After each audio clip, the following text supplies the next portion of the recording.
Should we say Should we prayer? take our pants off her? Quick prayer before we go. Let's do it. I love it. May I? Or you want to? Or what? Do it. Do the honors. Dear Heavenly Father, just thank you so much for this time. Thank you for these men, these godly men who, came into each other's lives like 2 years ago. I don't know if it's serendipitously, I guess not, because nothing's by coincidence, God, but we just thank you for putting each of us in each other's lives at the time you did. And we thank you for the bond that we have formed and maintained even in the period of time that we haven't seen each other as much in person, Lord. And we just thank you for being right here, right now, Lord. Bless this moment. Be here with us in our conversation. And let us glorify you through all that we do. We love you, praise you, and thank you. And we pray. Amen. Amen. Wow. Well said, brother. I'm ready to run through a brick wall. That's right. Literally jet fuel. Let's go. Jackson Mitchell, Yes, sir. welcome to the Meat Mafia podcast, bro. Thank you. Honored to be here. Long Truly. time coming. Yeah, feels that way. Probably about 2 years in the making, because you guys both met before you and I had ever met, Jackson. And as you know, Harry's super positive about a lot of people, but I actually remember him calling me, I think you guys had maybe hit a run or something like that on Lady Bird. Yeah. And just how he was like, dude, I really think that this is going to be like one of our key guys, and was just speaking so highly about you. And it's cool to think about that first conversation to where we are now, man. And I feel like Harry said, this podcast has been 2 years in the works. And I feel like when I look at, your content, I think you're kind of like the antidote to, when you think about 2025, I think a lot about quick fixes and just scrolling social media and mindless dopamine and not really chasing your potential. And you just seem like you've always been someone that like just loves the monotony and consistency and is just chasing something that's bigger than yourself. And that's always what's like drawn me to you as a friend. Thank you. Yeah. It has been a long time coming, and it's so funny because just in the last like 10 days, I've seen Harry a bunch, and we saw each other, I guess it was Sunday. He and Jolie were working out at the same place where we like first worked out, because to your point, we ran, and we just hit like pull-ups, push-ups, and whatnot around Lady Bird Lake. And it was certainly kind of a nostalgic feeling of like, man, like this is crazy, because time just goes by so fast. It does. I mean, It ticks by so quickly. And when you said that, when we bumped into each other, I was just like, dude, this is like literally where our friendship started. Because we had bumped into each other one time before. Yeah. And I think I might have just been like, yo, dude, I like know who you are. Like, we have a bunch of mutual friends, would love to connect sometime.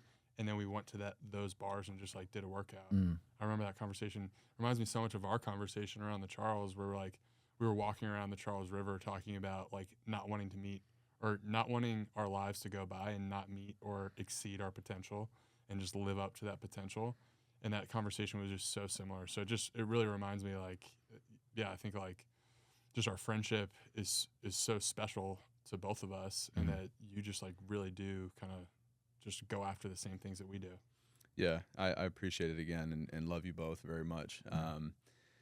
It is funny because I think, and y'all have experienced this, I mean, you moved to a new city here in Austin. I think different reasons, but similar reasons all brought all of us here. But again, like conversation I was having just the other day was around how when you move from, whether it be your hometown or a place you've been for a long time where you know everybody and everybody knows you, you have this opportunity to like recreate yourself, and you can plant yourself in new community. You can plant yourself with different people who you've been exposed to, because so many people from your hometown, it's like they know you as this version of Brett or this version of Harry. And it's not that you don't have the agency to change that there, but in my experience, it's a lot easier to redefine yourself once you remove yourself from the place where you've always been. And to your point that you started off with, Brett, like, for me, certainly not perfect. Certainly am somebody who can catch myself on that dopamine trail, scrolling just like everybody else. But I do feel like, not only for myself, but for everybody, that there's this untapped, limitless potential that we can go tap into if we choose to. And I mean, y'all know me, y'all know my slogan, my tagline, my mantra, like my daily message to myself is just no limits, because I really don't think that there are limits to what we can accomplish. And especially like, specifically because, you know, we were created in the image of God, and God gives us all these gifts, and he wants us to utilize these gifts to maximize that potential. But yeah, I've just always felt like, you know, Philippians 4:13, and the context is important, but like, I can do all things through Christ who strengthens me. So whatever I'm going after, I know that if I'm willing to put in the work for long enough, it's achievable. And I feel like that drives the way that I approach everything today. Yeah. When do you feel like the phrase "no limits" first started permeating in your mind? Was it a byproduct of just like your college football experiences? Was it after that? I know for me, like just being done playing baseball and just feeling like I think we had very different experiences where I really felt like I'd pissed away my college career, and that's actually what forced me to kind of get my stuff together. And you'll tell the audience, but like I feel like you extracted every ounce of your talent playing college football. But yeah, when did no limits really start to be a thing in your mind that you were constantly saying to yourself? Yeah. So to give context around like my playing journey, so I had a couple scholarship offers, Stephen F. Austin, which is a small school in Nacogdoches, and then the Air Force Academy. But I really wanted to play what I considered big-time D1 football. So I, you know, bypassed those two scholarship offers. And, you know, very fortunately, I have parents who were willing to support and, you know, try to provide any opportunity they could for me to go pursue that opportunity. Very blessed. But, you know, my dad helped me send my highlight film to every school in the country, like USC, Minnesota, LSU, like everywhere. And ultimately, SMU and Dallas got back to me and said, hey, we don't have a scholarship for Jackson, but we think he can make an impact here. We'd love to have him come walk on. And, you know, that was 35 minutes from my hometown.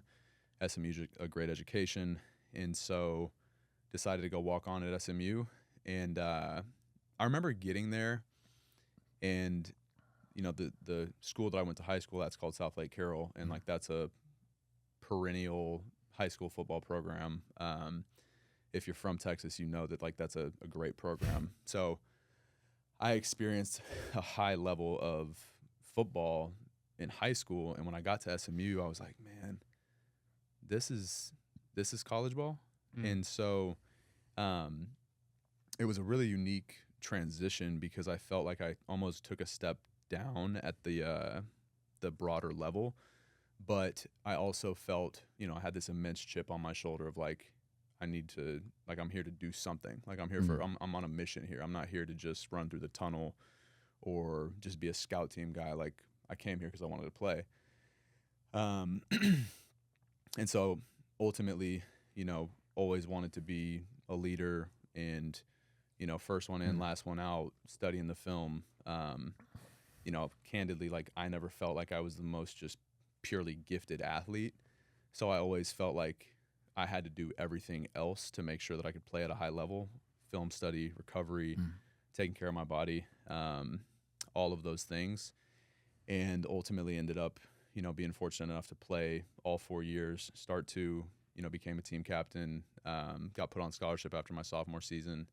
And, you know, to your point, like, at the end of my senior year, when it was time to determine if I wanted to go try to play in the league or just, you know, move on and start a professional career, I ultimately said, you know what, like, I'm good. And I had a little bit of like a lingering injury that was going to make it really difficult to have any sort of success at like pro day or whatnot. But I think ultimately it was really just more of a decision that was like, this chapter's been great and I'm proud of what I've done, but like, it's time to move on to the next thing. But to the original question, like, when did no limits really start to enter the way I think?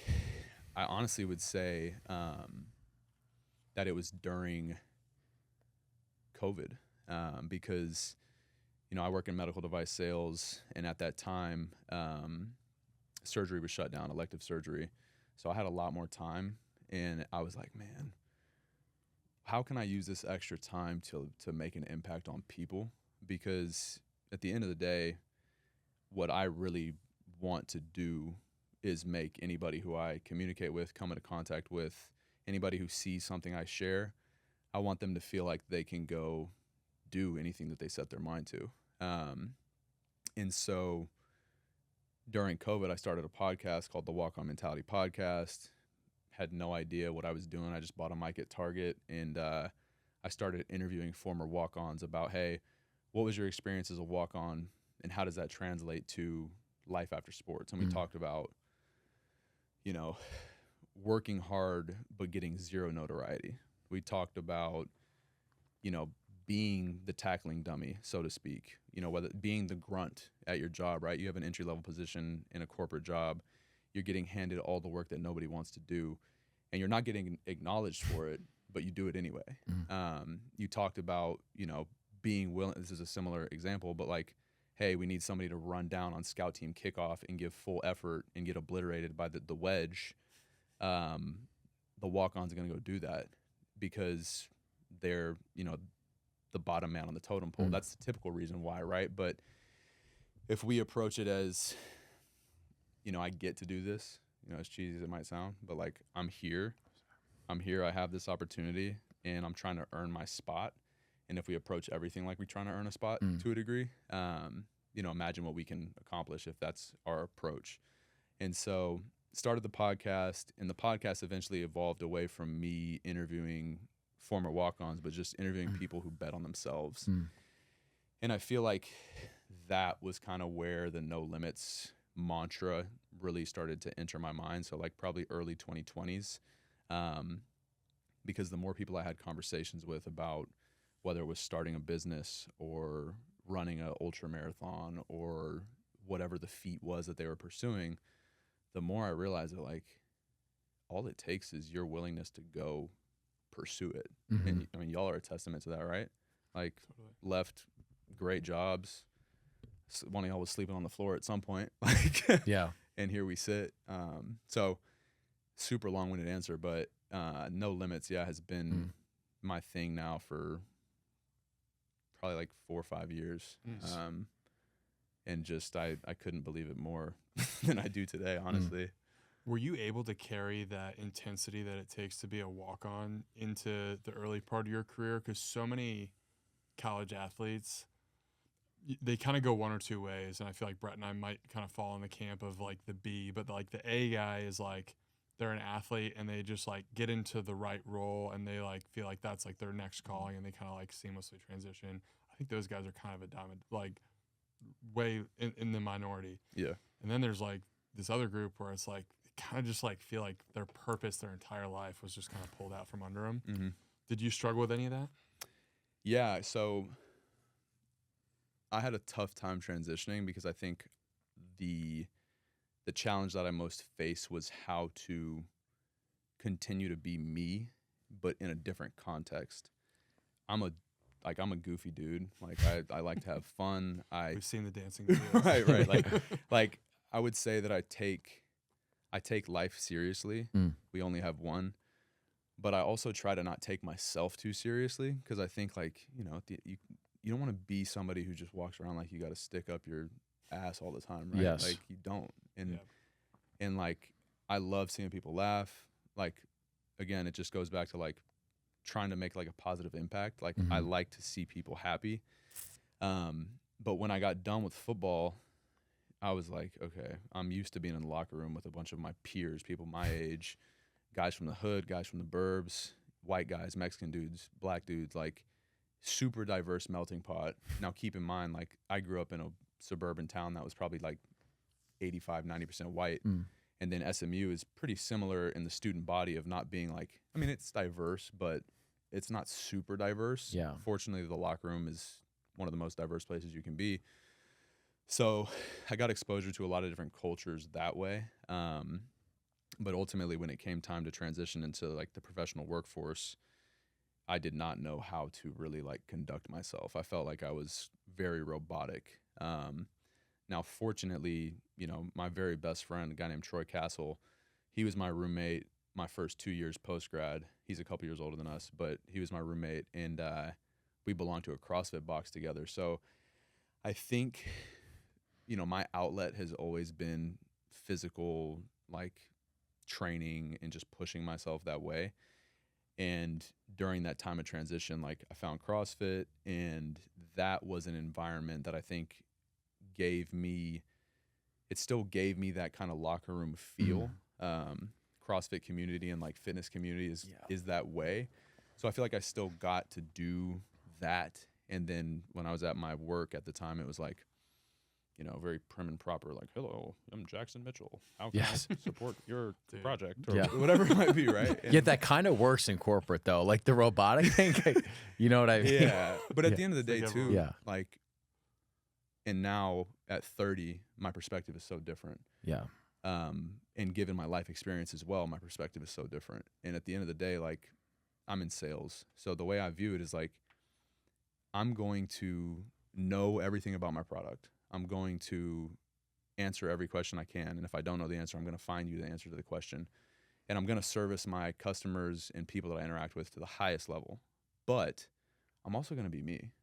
Yeah. Because at the end of the day, if I'm showing up as a, you know, different version of myself for customer A than customer B, because I want customer A to feel like, oh yeah, I'll work with you, then what am I doing? Yes. I'm not being me. If I can be myself in every room that I'm in, then the reality is like the right people are going to be drawn to me and want to work together or have a friendship or relationship or whatever it is. And if they don't, then like maybe they don't. And that's okay. And, you know, as I'm saying this, I'm like, man, I'm a sales guy, so I'm supposed to want everybody's business no matter what. Yeah. And I do.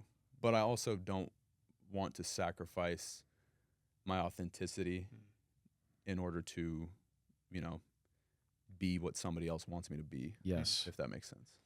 That's super important. Here, go ahead. Well, I was just gonna say, I think there's a faith component to that too, where it's like, on one hand, you're maybe like, you know, adding a little bit of window dressing to your personality or whatever it is, like whatever you want to call it, when you're just being a little bit more salesy, and the other one is like you're just being yourself.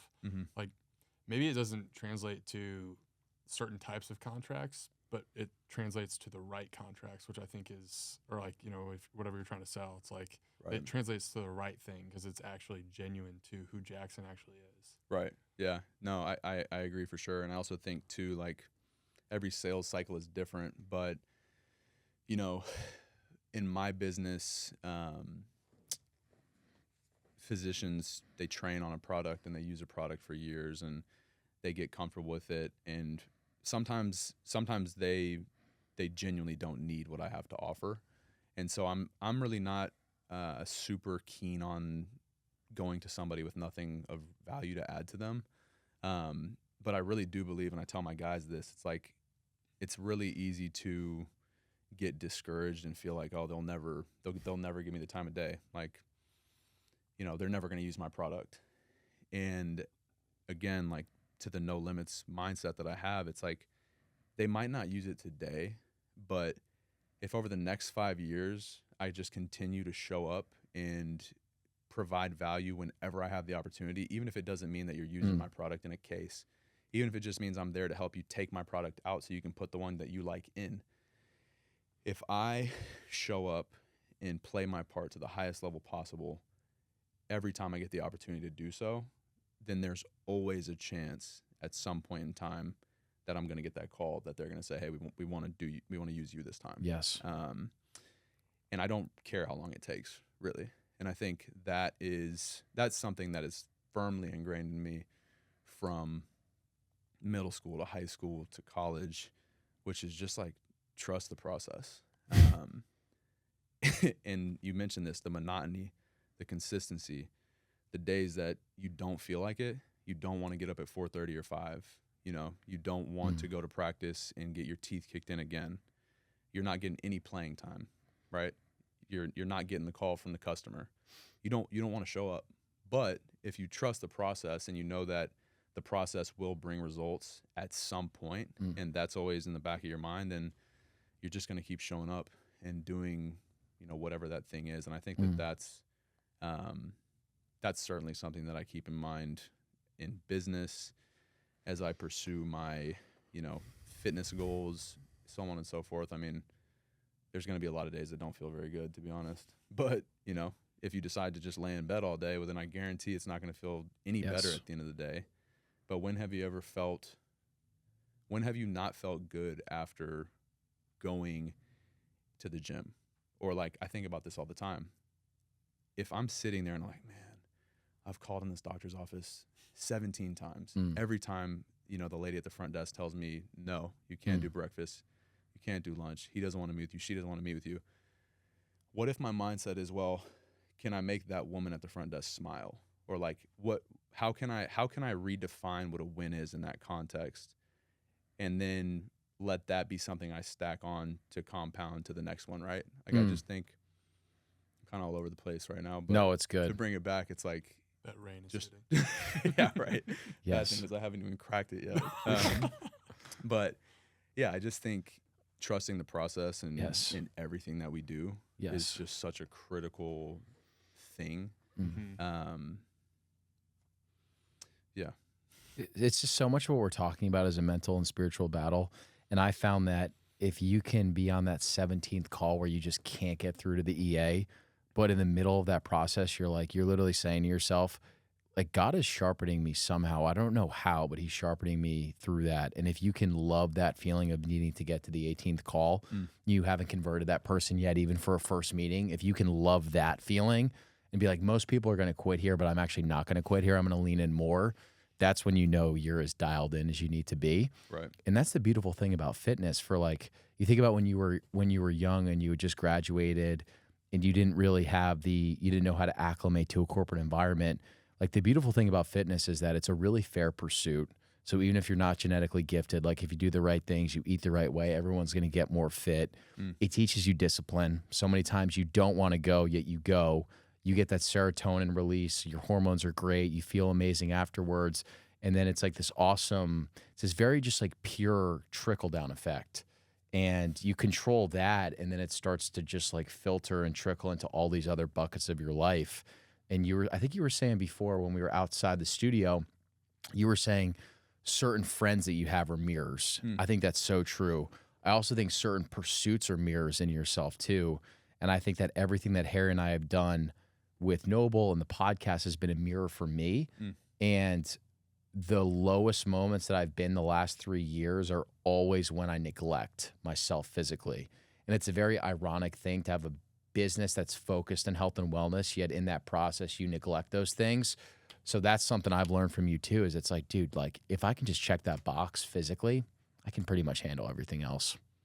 100%. Yeah, I mean, I think I can't remember why I was thinking this, but it was the exact thought that you just mentioned of like this spillover overflow effect. And for me, I've always been like a morning training person. I don't know if it's because of sports and that always being when I trained growing up, but like, you know, literally to this day, I will get up at 4 a.m. so that I can train before I go to the operating room, just because it's so critical for me to show up as the best version of myself that I do something and I don't know if it's necessarily like the whole, do something hard to start your day. I think for some people that is the thing. For me, the hard thing I do when I start my day is making my bed. Like, I don't want to make my bed, but like I make my bed in the morning. But you know, to go train, I think maybe it's just the serotonin. Like, I feel so good after I've just pushed myself ridiculously hard for, you know, an hour or whatever it might be. I feel so good going into the next part of my day. Like, it's confidence, whether it's like, you know, looking in the mirror and feeling confident, whether it's feeling strong, whether, again, like I mentioned, for some people, it's that they did the hard thing that they had so much resistance to do. It can be whatever it is for whatever individual. But for me, it's just like, man, when I don't, if I don't train, and let me also say, like, yes, recovery is critical. You got to take care of yourself. But like, if I don't move my body, I'm just not the best version of myself. And that's as simple as it gets. But it does 100% spill over into everything else. And again, for some, that is the hardest part of the day, which makes everything else that they encounter throughout the day feel very doable.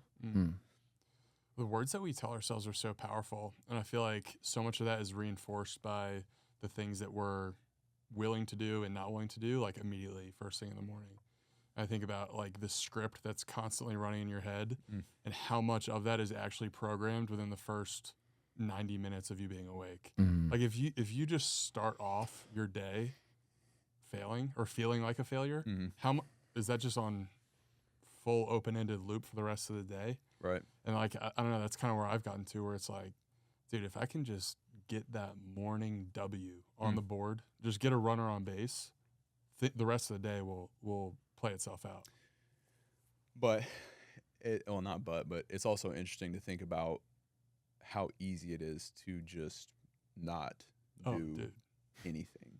I mean, It's the easiest it's ever been in history to not do anything. like I've thought about this recently. Like, it's so easy to either, snooze your alarm, or, wake up and immediately just jump on whatever social media platform, or to, wake up and then just lay there, or, like not do any of the things that we're talking about, which this is not like, oh, I'm condemning you if you don't, but it's like, man, it's actually so easy to just like live without intention. And again, like I've had seasons where I really wasn't living all that intentionally myself, but I feel like now I'm finding that like the more intention that we live with, the more intentional we are with our time, with relationships, with pursuits, with the way that we think, with what we're consuming.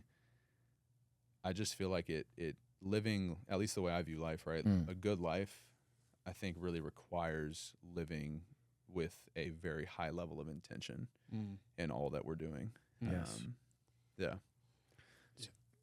I would piggyback on that too. I feel like one thing that I've learned about myself in particular is that, not to say that I have like high integrity, but I can't You do. You can fake. say that. I can't fake like certain areas of my life. So if I'm like not being accountable in one area, I feel like it just bleeds through everything. Like I don't possess that ability to like be super low integrity here, but then like somehow find a way to like be like have this stuff dialed in. Like it for me, it's like it's an all-in-one package. It doesn't. Yeah, it just bleeds into everything. Well, I think that's how you're supposed to be, right? Yeah. Like one Harry Gray, one Brett Ender, one Jackson Mitchell. Yeah, I think you should be the same in every room, in every scenario. So that's definitely not a bad thing. Yeah. I think the stuff you guys are talking about too. Can you just stop? Well, I'm thinking about That Bivane's taking a peek. Come on, baby. I was thinking about I'm thinking about dopamine, and I think that like Huberman, a lot of these biohackers, they've done a great job like giving us information around dopamine, but I think we've kind of bastardized it and almost we nerd out too much about it, where the more research I've been doing on it, I've actually drawn the conclusion that I think a man's ability to manage or mismanage dopamine, how he derives dopamine, literally is like the equivalent of the potential that you will fulfill. So if you're able to wire your dopamine in a way that's getting the proper rush from the feeling of like the anticipation of how you will feel going to the gym or reading a book versus scrolling on your phone, or making like 5 sales calls that you don't want to make for your medical device job, thinking through what that will lead to in your future. Like the ability to manage or mismanage that is so important. And I want to do more content around it because I don't think we've even scratched the surface. Because like the last 2 weeks, I quit nicotine before I got married. I don't know if I told you that, but that was just advice. Thanks. But that was advice that I just have kept going back and forth on. And so you start this one thing, it builds a chain reaction. So I'm like, all right, now I want to limit my phone and I want to read more. And so I've just been very mindful of the moments of like, just not only the amount of time that I spend on my phone, but like literally the amount of critical thinking that I rob being on my phone, where I'm like, I'm not even having original thought because I just scrolled for the last 15 minutes while I took a shit. Like just like the ability, you know what I mean? Like just the ability to like absorb the downloads that God wants us to have in thought. I've just been more mindful of like, brother, like the last 5 years, how much have I missed out on? Because I'm just like addicted to this device or this pouch or this, I don't know. I'm all over the place, but No. That's dialed. But it's that's important. Good. That's good Dude, stuff. That's so good. And I've shared this with Harry, but like I think it was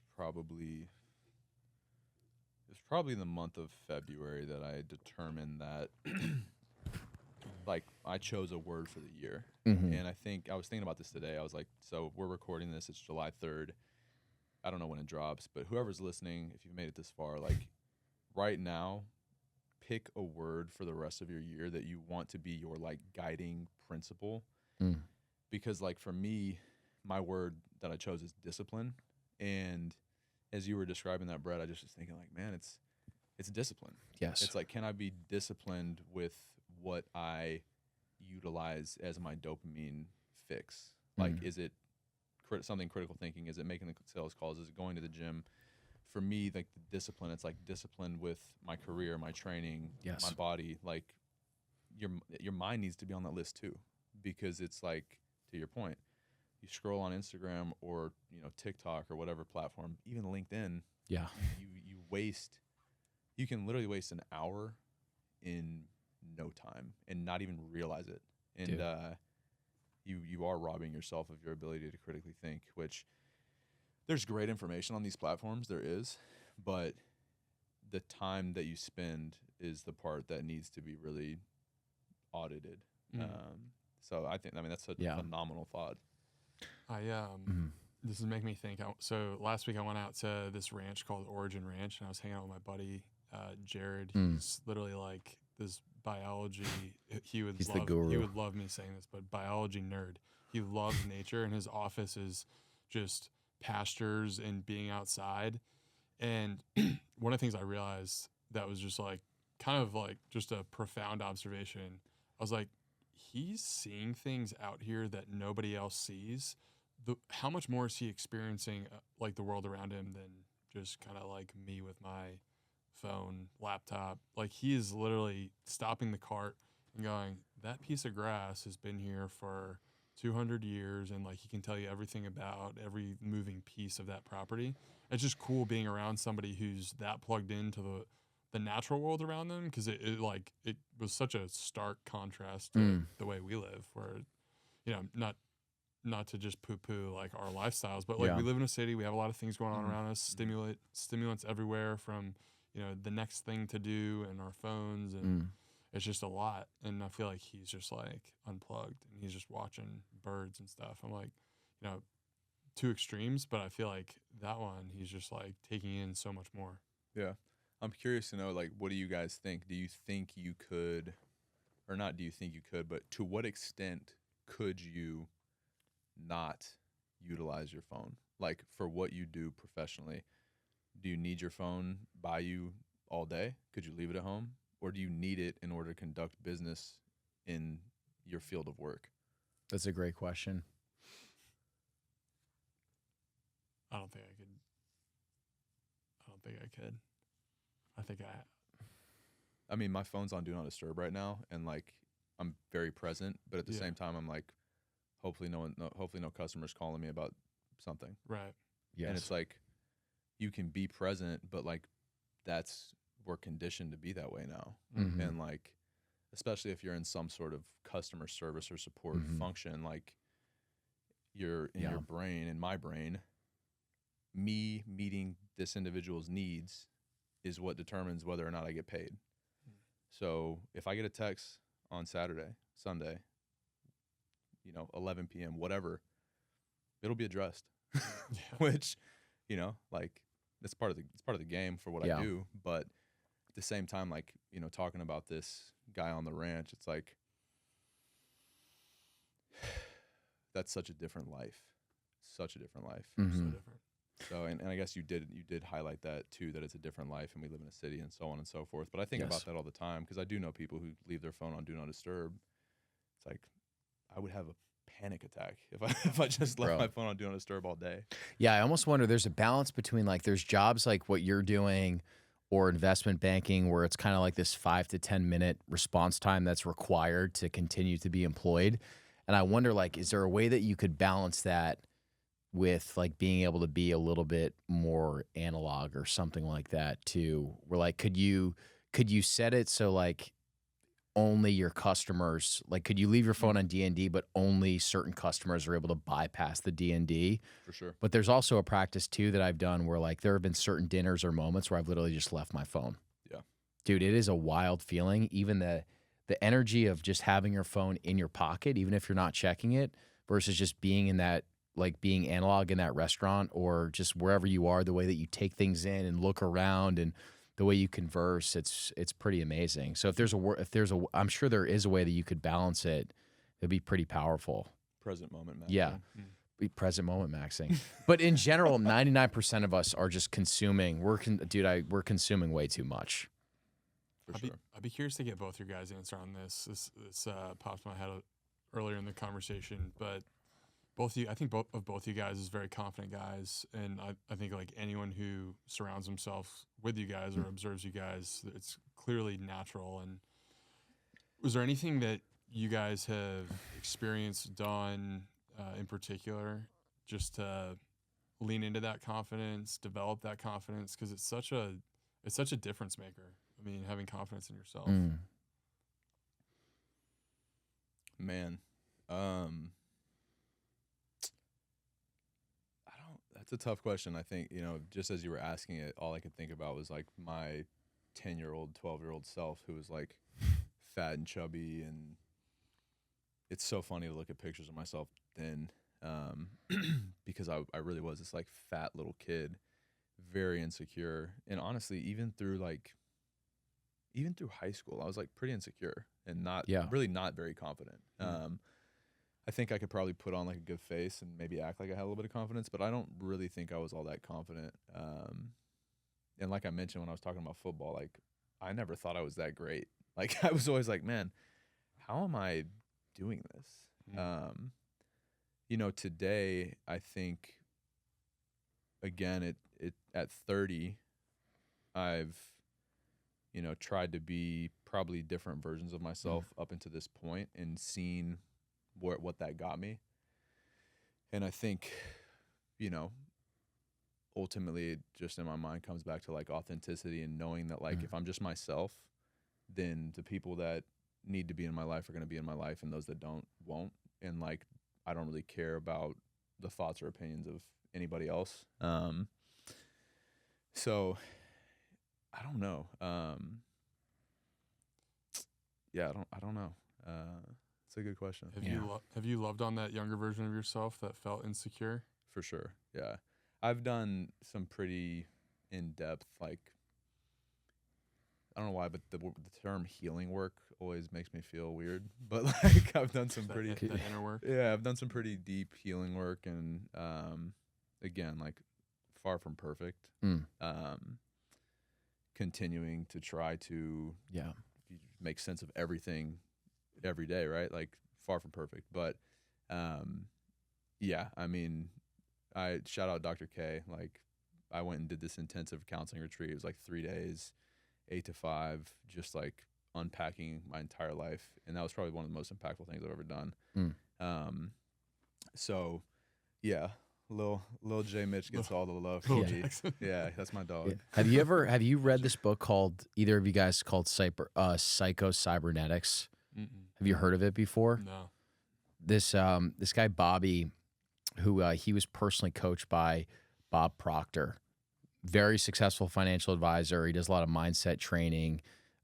Great dad, just kind of a dude that's been successful in all the different buckets of his life. But he was telling me about this book, Psycho Cybernetics, and I was telling him about some of the things I was struggling with. And he was like, your issues are self-image issues, and you're never going to outperform the self-image that you have for yourself. And I think a lot of the stuff that I used to struggle with as a kid is still stuff that's still in there. And it sounds like to an extent it is for you too, probably for you too, right? It's like we're always battling that stuff. But this book, Psycho Cybernetics, is all about self-image, and it was written by a plastic surgeon and people that had like facial deformities and things like that. And some people that got the surgery were able to just go on and not battle mentally or emotionally with any of those issues that they were struggling with before. And then certain people, even though like their nose or whatever was totally fixed, they were still struggling with some of those old self-image issues.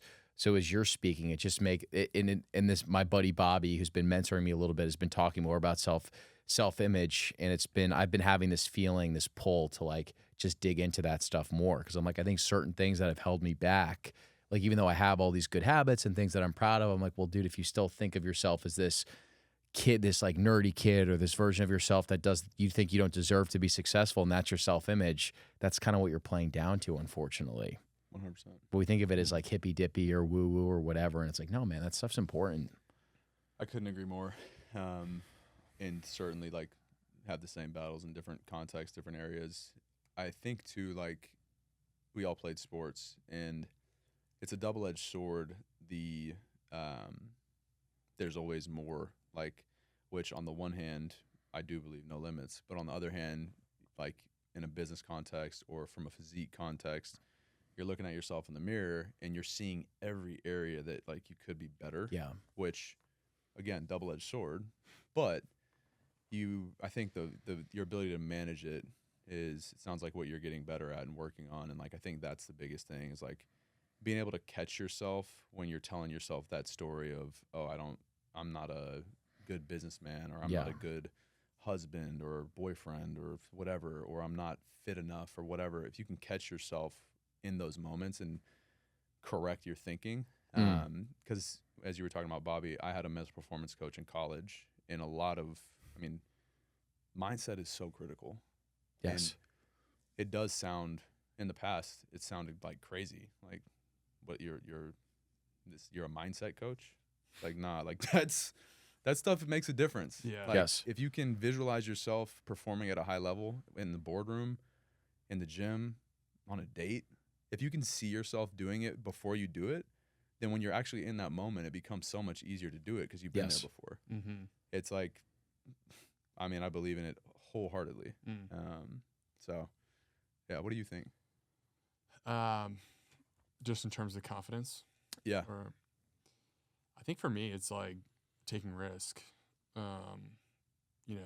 I think I battle with a lot of internal like fears just around like, self-doubt and things, outcomes that I wouldn't be able to overcome. And the more risks I've taken, the more I've realized that like, over a long enough time period of time, as long as I just allow, God to work through me and in me and build my character up, that most problems will keep building me up. Mm-hmm. And I think that like at the end of the day, it's like, yeah, there's been a lot of bumps and bruises along the way where, I've messed up and not been the person I want to be. But at the end of the day, I think confidence just comes from really just like being raw and naked with who you are, who you want to be, and what you're going after, and just going after it. I think a lot of those insecurities that, I think everyone grows up with insecurities. Mm-hmm. So it's like, a lot of those insecurities, the sooner you let go of them, the more you're able to actually like get out of your own way. And I've been definitely learning through that a lot, even still today. But I think the confidence comes from like realizing that like a lot of this stuff is just like in the internal architecture of who I am. Mm-hmm. Like most of the things that I'm dealing with or struggling with are just right here. It's like inside. So I think there's a lot of peace with that, where it's like, it's kind of mostly within my control. Right. And Yeah. because that gives me a lot of confidence for sure. Yeah, I remember when I was younger. I think a lot about the Mark Andreessen quote. It's basically like, when you know what you want confidently and you have like that right energy behind it, the world almost has this way of like opening up to the things that you want. And I think we've all experienced like the absolute truth behind that. And I remember being younger and maybe not having the most confidence, but working the right way, where, I thought I was an average student in elementary school, and then you study really hard and you get like the best grade in the class on something, or even like in high school baseball, thinking I was like, okay, maybe I'm a little bit better than these kids, but you work really hard and then you have this amazing season.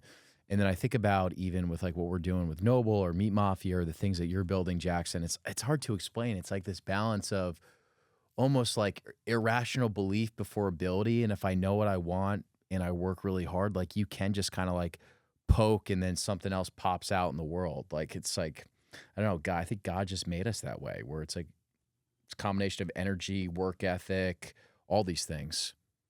Like, he made us to be able to do that stuff. Right. And I think too, I forget exactly what the quote is you just said, but I think the the thing that's been Looking on my mind a ton lately, Mm. and I shared this with Harry, is the phrase "I must live a certain way," Mm.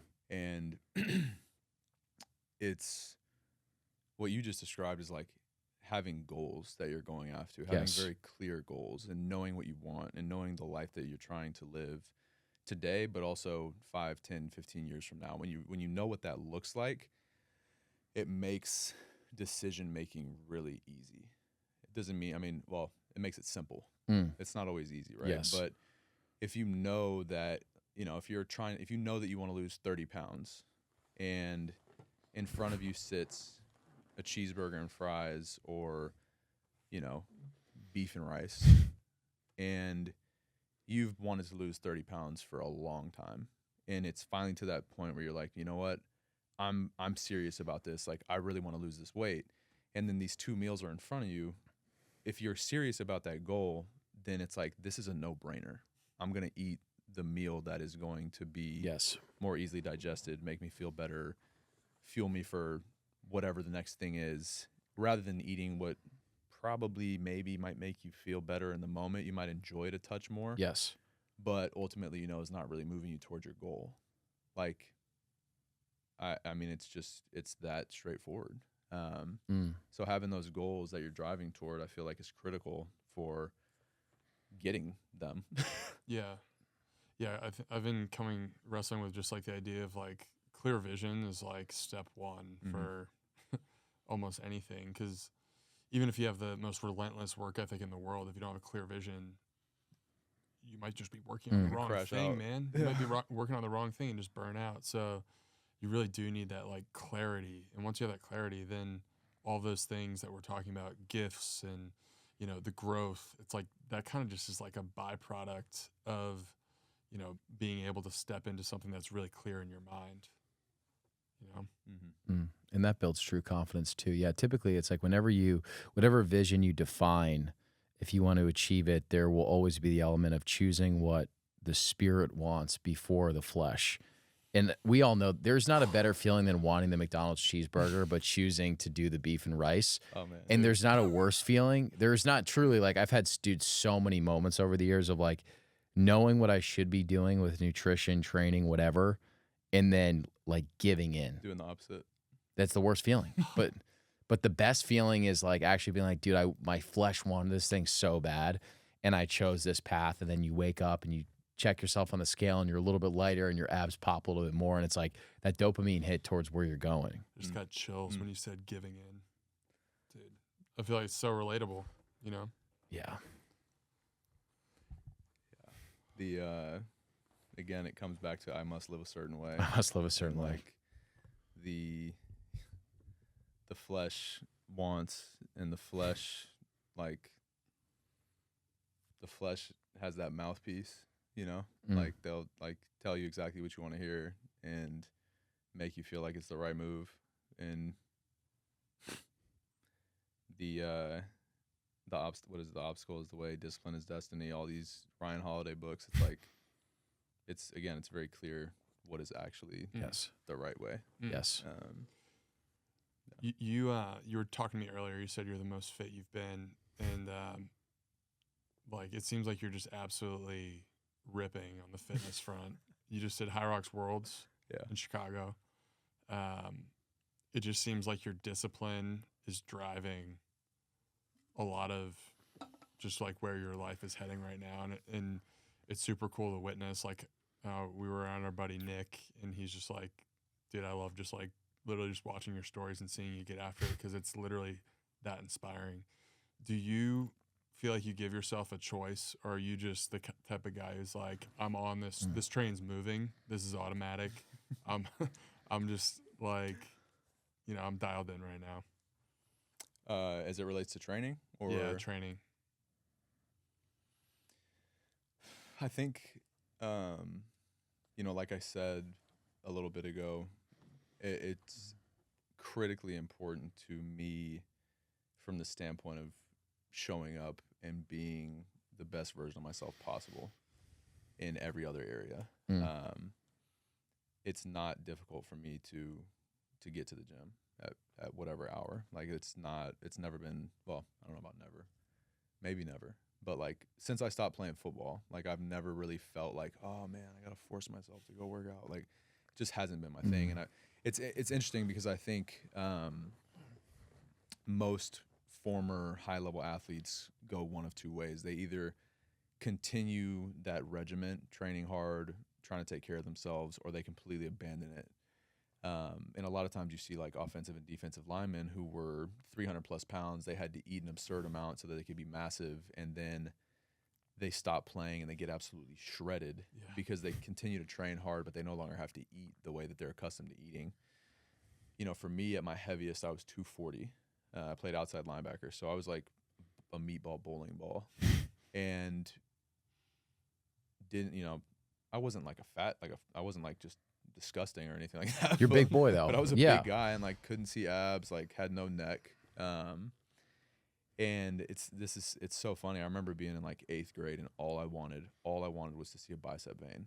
All I wanted was to see a bicep vein. And I remember like seeing it, not bulging out, but like seeing it and being like, all right, like I see, like I can see the results of the work that I'm putting in. Oh, it's the bad, dude. And I think that's the driver for me now, because I'm still so result oriented in what I do, training, work, whatever. Like I love feedback, whether positive or negative. I want to be critiqued. I want you to tell me where I suck so I can try to improve it. I want you to tell me where I'm great, because who doesn't want to hear what they're good at? Yeah. And I want to see the results of the effort I put in the gym. And so, you know, since 2021, I believe it was, I think 2021 was the first time I signed up for a race. Maybe it was 22. I think it was 22. No, it was 21. I signed up for the Dallas Half Marathon. Signed up like 2 weeks out, ran it with a buddy. But I was like, oh my gosh, like that was crazy. Like I ran 13.1 miles. And it might have actually been before 21, because now that I'm thinking about this, like my journey to kind of doing more competitions and events really began when I ran my first full marathon. Because what happened was when COVID hit, like every Friday I would just run like one extra mile than I did the Friday before. And I ran like 20 miles one Friday and was like, if I can run 20, surely I can run 26. And so I ran a full marathon, and I was like, okay, I ran my first full marathon in 3:25. Like, it's not bad. Like, I'll do another one. So like I ran a marathon. I did a 70.3. I did another marathon, and then High Rocks came up, and it was like the beginning of High Rocks. Nobody really knew what it was, but I was like, oh, I've done CrossFit and I've done some running. Like, this will be kind of a cool blend, and I did it, and I was like, this is dope. And then, like, it's just that little taste, you know? And I think also too, everybody has a different creative outlet or pursuit. You know, some people draw, paint, write, sing. Honestly, for me, I think training is my creative outlet, because I can make up a workout and I can test what I'm capable of in that environment where I feel so like I feel like that's my dojo, like playground. Yeah, like I've always felt like the most at peace at church and in the gym. And like I've certainly, kind of like you mentioned, I mean, my faith has always been foundational and a critical element in my life, but there's been seasons where I have not watered it and poured into it the way that I need to. And you feel it when you're not. Yeah. And so I've always noticed it'll be like I'll be in a season where I'm really not in the word like I need to be, or physically going to church like I need to be. And then the minute I go back into the sanctuary, it's this like overwhelming peace or calm that you feel. And it's like, yeah, okay, I need to make sure I'm in here and like doing this. And for the gym, I've not had a season where I wasn't doing that, but it's that same feeling of like when I step foot in there, when I go into like the gym I work out at, like there's basically this back room where very rarely is anyone else in there, and it's just me, and I can Bluetooth my phone to the overhead speaker and crank it up and like wreak havoc on myself. And when I'm in there, I'm like, man, this is just this is so good. Yes. So when you have a workout that's is gonna break you off, and you're up at 4:15 in the morning, are you fired up about that? Oh, I'm so juiced. Okay, because this is my problem. Is that if it's a nice little like machine, if it's a workout that I know is gonna be easy or whatever, give me a nice pump. Yeah. No problem. For me, I think it's like a mental rewiring of the workouts that I know are gonna be shit. That's what there's something there that I haven't fully cracked yet. Where it's like, dude, I can do all the basic stuff, but it's like those workouts that suck, like the assault bike and all the stuff that I see you doing. Cause there's so many times where I see your workouts and I'm like, dude, I would rather do anything besides that workout, but that's probably what I need. I don't know. I think I'm just calling out maybe an observation about myself that maybe other people can relate to. Well, it's funny because as you're mentioning that, I'm just thinking of like the 5 sales calls that you don't want to make, but you know Yes. that dopamine is going to be there on the other side. It's Yes. like, you know that despite the fact that you're dreading sprinting on the assault bike, higher than 80 RPM for whatever time period, it's going to feel so good when you're Yes. done and you're like, oh my God, like I just went ham. And like you're looking at yourself in the mirror and you're like, damn, I just did that for real. For me, like, I think comparison is a thief of joy, but a lot of times I think to myself like, and it's funny because I have a lot of different self-talks, right? Like I've done the incredibly demeaning, tearing down self-talk, like, come on, bitch, you got this. But I've also done like the, like, frankly, I will never forget this. I was at O. Henry Middle School, which is on Exposition in Austin, and I was running 1K repeats, prepping for the Houston Marathon. My goal was to run under 3 hours, and I was dying. It's pitch black. I'm the only person on the track. The track is also not 400 meters. So I had to, rather than running, 2.5 loops like you would for a traditional 1K, you're having to run like 3 and some change around this track. And I was hauling. And I remember saying like, you've got the power of God in you. And so like there are these different self-talks that you can employ. And I really think they give you a completely different result. But, frankly, when it comes to like getting up at 4 in training, I know there are other people who do it, but a lot of times in my head, it's like, nobody's doing this, bro. Yeah. Like you're different. Like you're different in this regard. Like, and that's not meant to sound like douchey or arrogant. Like genuinely, it's not. It's empowering. But it's like, bro, you don't have to do this. Yeah. You're not getting paid to do this. You're choosing to do this. And like, why? Because you're trying to be the best version of you possible in your fitness, but also because you know that doing this is also going to allow you to show up at the hospital awake and alert and smiling. Like I wish I could phone a friend, because like in the OR there's what's called a scrub tech, and their role is critical. They, I work closely with the scrub tech and say, hey, this is the order of operations for the procedure. These are the instruments the surgeon's going to need. This is the order it's going to happen. And I work with them to make sure that the surgeon has everything they need before they ask for it in order to make the procedure as efficient as possible. One scrub tech is a great friend of mine. Her name's Tanya. I'm going to tell her to listen to this. But Tanya wants to punch me out every morning because when I come in the hospital, I am loud and I'm like, what's good? Happy Monday. Let's get it. Like I'm coming in there like high energy. And she's like, can you chill? And she hates it, but I know she loves it.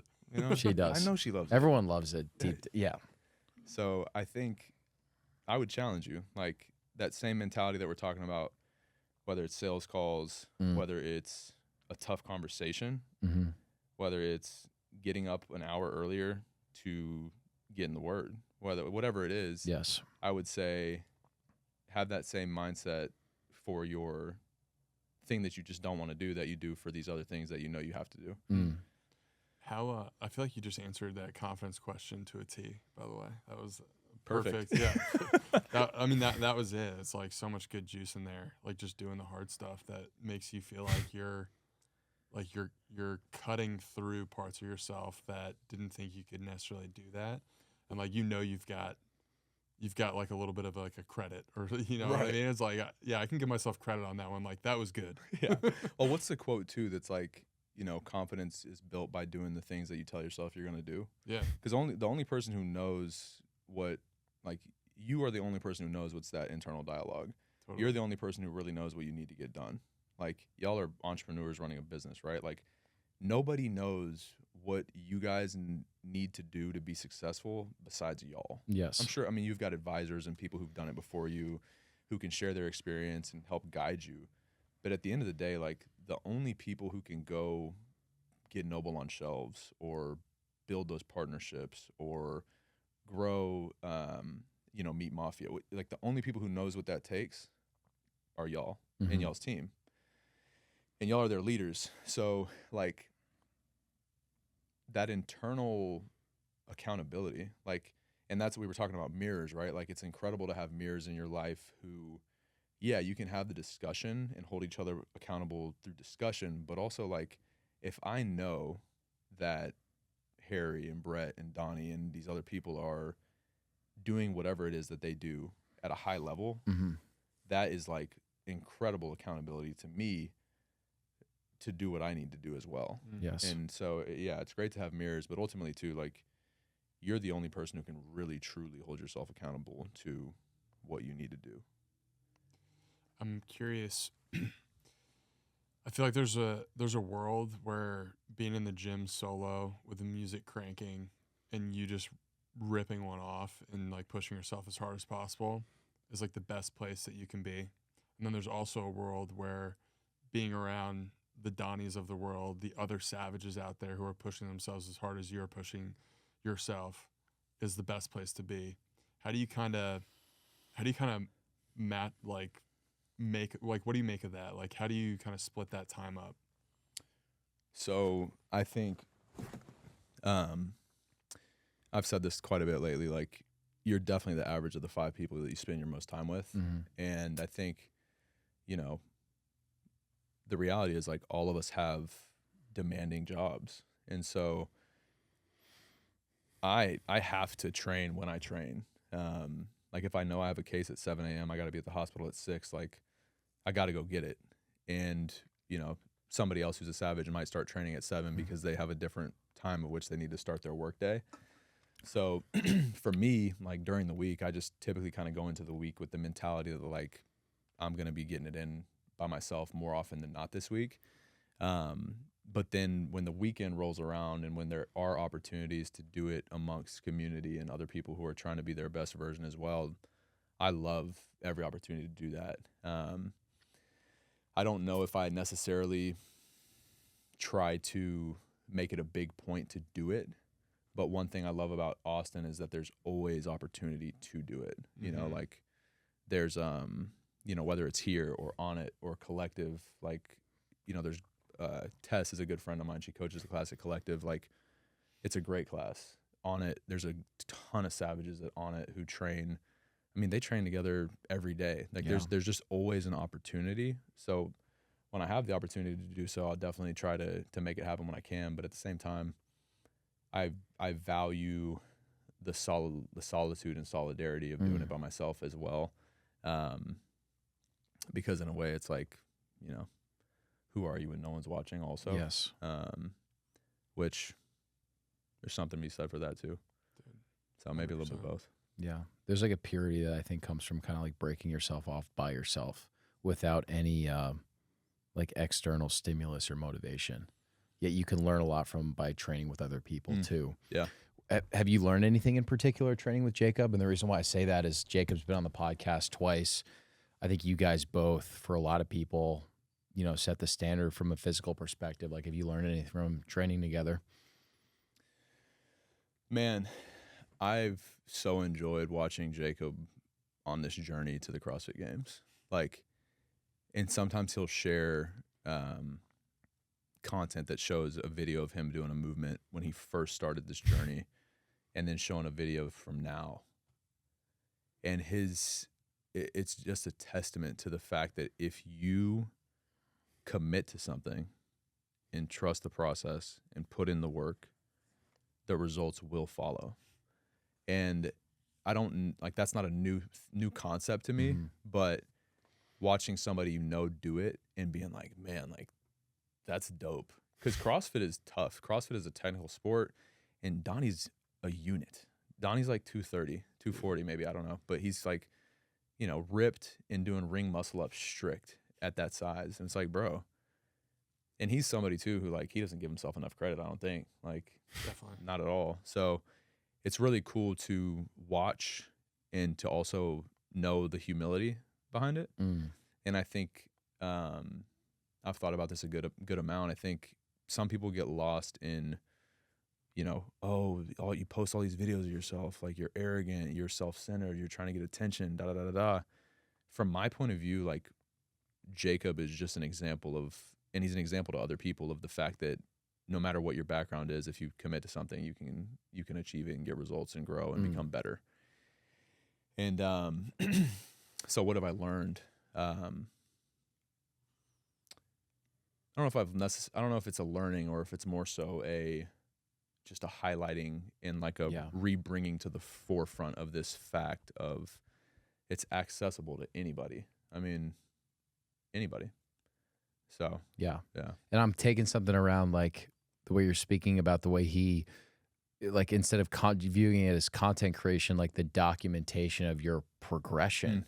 Like I feel like when I watch Jacob's stuff, it makes me want to film myself doing more things because I'm like, imagine if you stick to this for a year, how cool that before and after is going to be. And Angie's the same way too, man. And like, I would have to think that seeing how much you've recorded content and how many people that's inspired, I'm sure that they're in some ways that's kind of inspired by Jacob, right? So like that's probably because I feel like you started posting more the last couple months or like more so documenting more.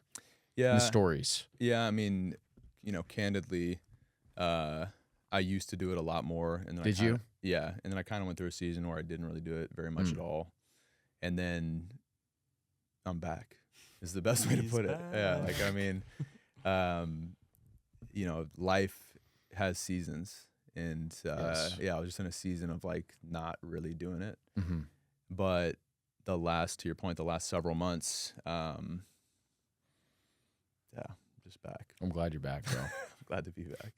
Do you realize, I just feel like, I don't know, not to hype you up too much, but I'm not trying to pump your bags too much, but I feel like between you and Donnie, the level of impact that you guys are quietly having, like you guys obviously are posting and putting yourself out there, and it's like a lot, it's I think for a lot of people, like they don't necessarily have that level of like willingness to want to do that, but so you guys are like all in on posting about it and putting that effort in, but the impact that you guys are having through just like showing how savage you are in a way that's like very humble and very like this is just what I do, you know what I mean? Mm-hmm. Do you realize like the level of impact you're having? Like I think specifically in Austin, like I know people, I forget where this came up in conversation, but somebody was like, dude, I literally just like see Jackson working out and I'm like, I need to level up, And it's like, yeah. No, I mean, like, do I think about it? No. Like I mentioned with the walk-on mentality in general, which like the walk-on mentality, no limits, like that is my brand, like my personal brand, and like what I believe to be true, again, like regardless of if we're talking about fitness or your career.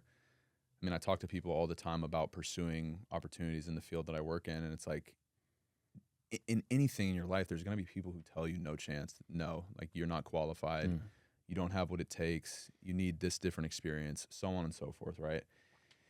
And in some contexts, maybe that's true. Like you're probably not going to be an accountant unless you have an accounting degree, but maybe you will, right? Like I don't know, like you're not going to be a doctor if you don't go to medical school. I know that, but I just think there's always going to be people who tell you no, and you can either let that be the thing that stops you from the pursuit, or you can say, okay, and let me show you why you're wrong.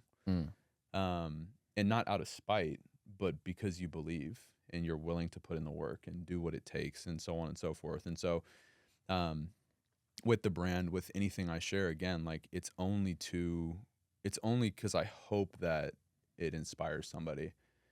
But I don't necessarily, I'm not like getting some flooded DMs of like, oh man, like this is so inspiring. I love this. Like, Yeah. I mean, I have received some like very nice messages and funny messages from buddies who are like, yo, my buddy sent me this, and it's like a screenshot of a text from his friend who's like, bro, Jackson's a savage. Like every time I see him post, I just want to lace up my kicks. Like, and I get a kick out of that. Like I'd be lying if I said I didn't love that, but it's not like it's not an act of, tell me that I'm something special. Yeah. Because I don't think I'm special in that way. I Yeah. think I'm just another guy who has an opportunity every day to try to be the best me. Yeah. And like I want to be that. So yeah, I hope that somebody watches it and then says, you know what, I'm gonna go run a mile or do 50 push-ups Yeah. or whatever it might be. But no, I mean, I don't really think about any sort of level of impact that I might be making. Yeah. The only reason I asked the question is just, to just point out that I feel like you guys, or and you in particular, lead by example in this like complex digital age. I feel like you're just doing it in a way that it's, it's easy to kind of like do the stuff that like gets a lot of virality and a lot of attention. And then like, you have this audience, or, you're doing it for the audience. But I think like the way you're doing it, it's like, just feels like you're just doing it to like lead other people down a path of like being inspired and doing their thing. I appreciate that, bro. Yeah, I appreciate it. And you did hit on something there that like I have noticed in myself, which is, I don't do the content creation thing really. Like, I haven't, I should say. I mean, I like when I was doing the Walk On Mentality podcast, I think I recorded around 80 episodes, and like, so I did that, and I had help editing that, and I'm fine on a camera and in a conversation. I can do that whole thing. But I'm so impressed with some of the people who create content full time and like come up with these ideas and speak to the camera and do all the voiceovers and stuff. Like, I'm like, yo, that is a skill set. And for me, like, I'm sure it's just not putting the time into doing it, but I would, dude, I put my phone on the floor in the gym, or like put my phone on like a plyo box leaned up against my water bottle, and I like rip. Usually what I'll do is like I'll finish my workout and then I'll just film like a one more set kind of thing. Yeah. And that's where it comes from. Cause like, frankly, like I think I used to think that people were like filming this set by set and doing it throughout the workout, but I'm like, if I'm on a timer, like I can't stop what I'm doing to go stop the camera and change the angle. It's like, no, I just need to just capture this real quick at the end and then just rip it. And like, who cares? Yeah. Somebody might hate it. Somebody might love it. Somebody might be inspired by it. Somebody might think he's a douche. Whatever. It is what it is. In an era of like trying to create the most perfect piece of content to appease the algorithm, I think the purity is like, can be an amazing calling card in a lot of ways. Like I've been thinking a lot about, and I hope this doesn't sound negative, like the running influencer culture, particularly in Austin. And I think Naval talked about this on his podcast with Chris Williamson, where there's almost something inherently wrong with, I think, with people that are trying to just like go viral and become social media famous without having really done anything. Where it's like, I think if you want to be like, in my thought process would be like, if you want to be a running influencer, just like go win run races. And then when you post content, people are going to be like, oh, I care what Harry has to say because he's actually winning races. And I think that same approach to just fit, or anything in life, it just really applies where it's like, and Hormozy talks about this too, where it's like, whatever you're doing, it's like, just go balls to the wall at that thing, become great at it. And then whenever you start putting content into the ether, like you immediately have credibility behind it. I don't know, just something I've been thinking about more. I think people are just dying for the authenticity on social media. I think that's it. I think it's the authenticity. And it's funny you mentioned that because I can speak from experience and having tried to speak on something I didn't know about before. Like, Oh, dude. you can't teach somebody something that you don't actually know. Yes. So, and I'm not talking about fitness. I'm talking about general, like how can I offer a service that I've never done, if that makes sense. Yes. It's the same thing. Like, and I think it does come back to authenticity and, you know, just speaking to my own experience. That was in a season where I was really trying to like control everything, and it was like, oh, I can do this. I do have the experience. I can speak to this. I know what I'm talking about. But it's like, I didn't know what I was talking about. Yeah. Yeah. And like, it's okay to not. I mean, Yes. it's everything is just a learning process and opportunity, and experience is good, bad, and different. Like, you can take something positive from all of them. So yeah, I don't know. Do you have a favorite episode of the podcast that you've done? Man, I haven't recorded an episode in probably, I think it's been 18 months since I recorded an episode. Yeah, like I've just been focused on a lot of other things, but I think every episode I thoroughly enjoyed and took something from. There was one episode that was really cool, was with Max Crosby, who plays for the Raiders. He's got an unbelievable story about, you know, coming from a suburban town, a suburb of Dallas, going to, you know, not a big time school. I think Max maybe benched 225 4 times at the combine as a defensive end, and you know, now he's arguably the best defensive end in the league, and has been sober for 5 years after having a pretty tough battle with alcohol. Has a beautiful wife, beautiful daughter. He's probably the best DN in the league. Like, I mean, he's certainly a testament to what you can do when you decide to commit to your goals in the life that you want, and continues to do it every day. He's somebody who definitely has like that relentless mindset. First in, last out, won't be outworked. Like that's the mindset we're talking about. So Max was dope. And then I also interviewed Amanda Kamiko, who is a endurance athlete.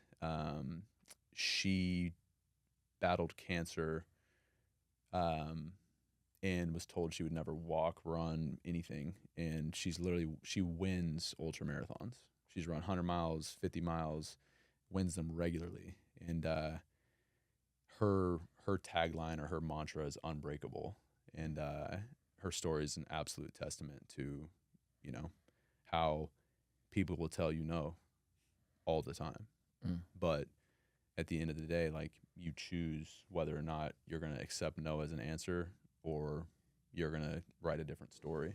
So those were a couple of my favorites, but I mean, everybody had their own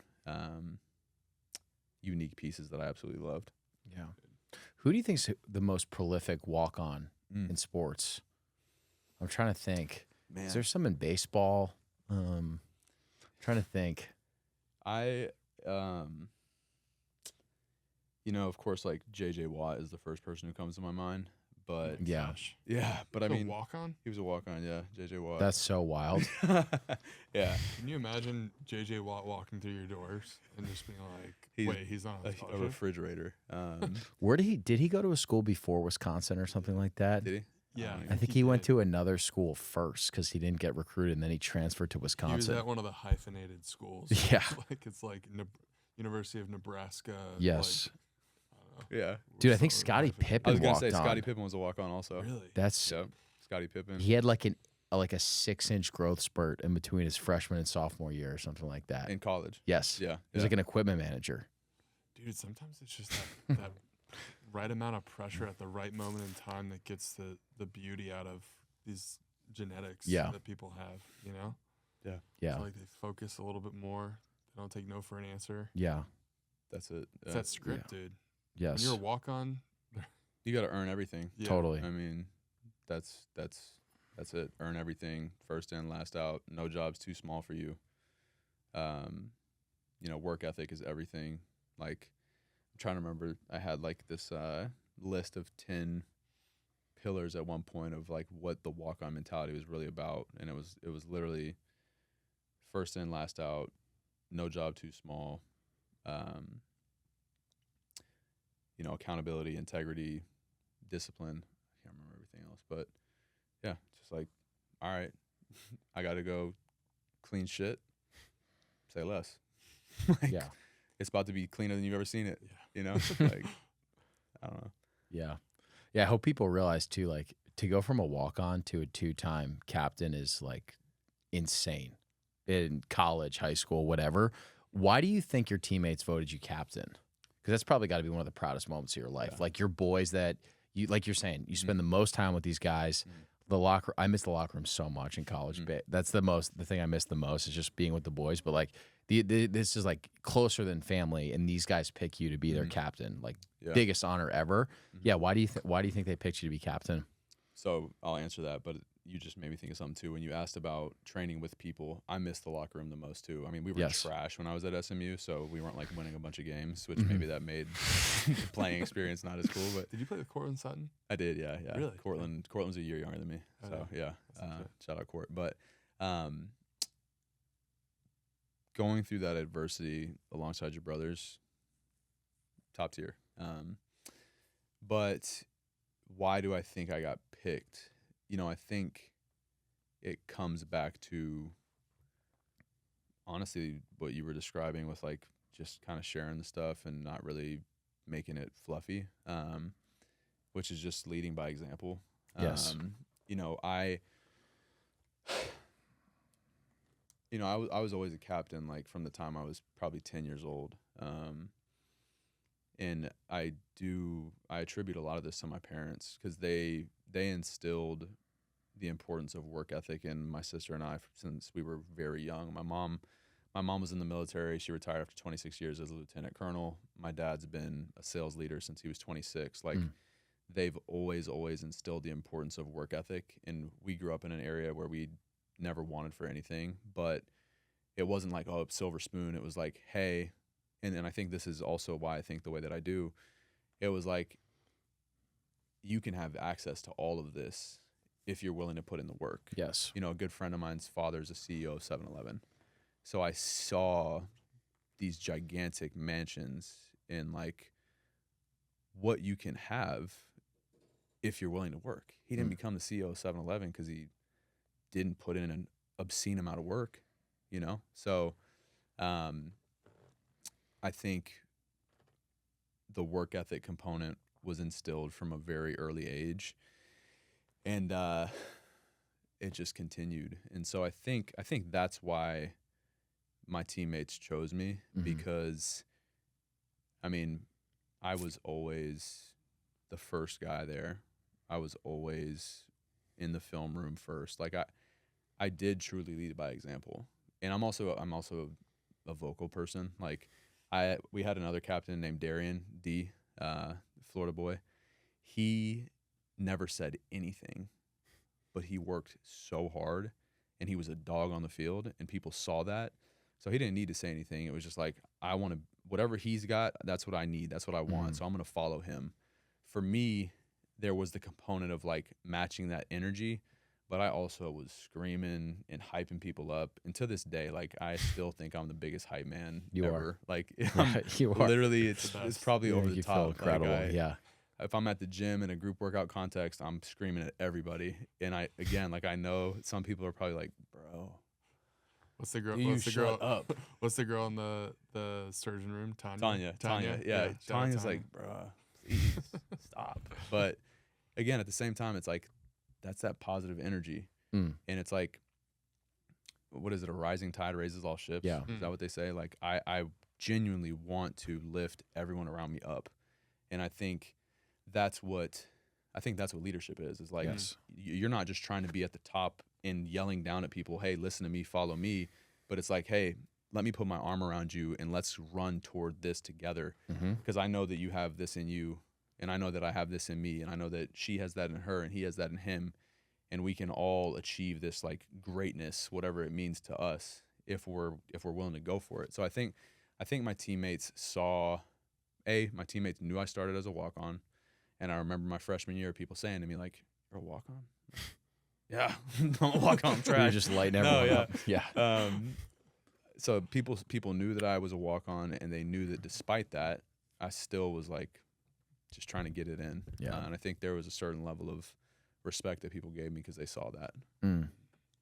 yeah, to speak to you being the biggest hype man of all time, you have been so supportive of us with Noble. It's been just like so appreciative. I don't even think you fully realize that, but you're just like one of those guys who will hit us with a text or like, you know, post something about Noble or, you know, whatever it is. Like, I feel like you've just been so supportive through the whole process, and it really is evident and clear that like you do that in every area of your life, which is, dude, that's a gift, straight up.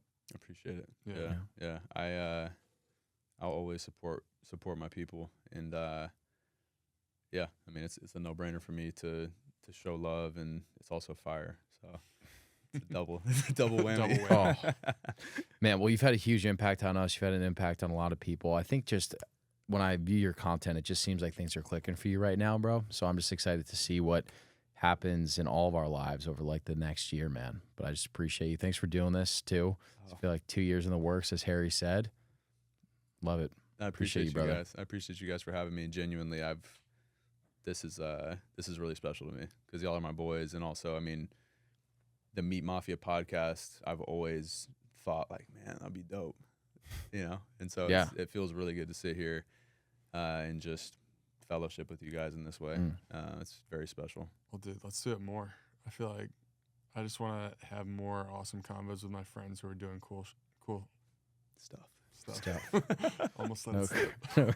You're better than me. There's like one comment in the Apple podcast that will sit with me forever. It's like, Harrison needs to stop cussing, and like that was like Harrison or Harry. Wow. Yeah, Harry. Harry needs They to called stop you by your cussing. government Yeah, name. your full name. Yeah, is this my mom's account? But they're like, yeah, Harry needs to stop cussing. It's before I found the Lord, so yeah, here we are. Well. No more cussing. Almost said it, but didn't. Love it. I got a filthy Jersey mouth I'm trying to clean up. Yeah, I can be better too. We will. Gents, Yeah. great pod. Thanks, bro. Love you both. Appreciate you, brother. Did you finish the rain?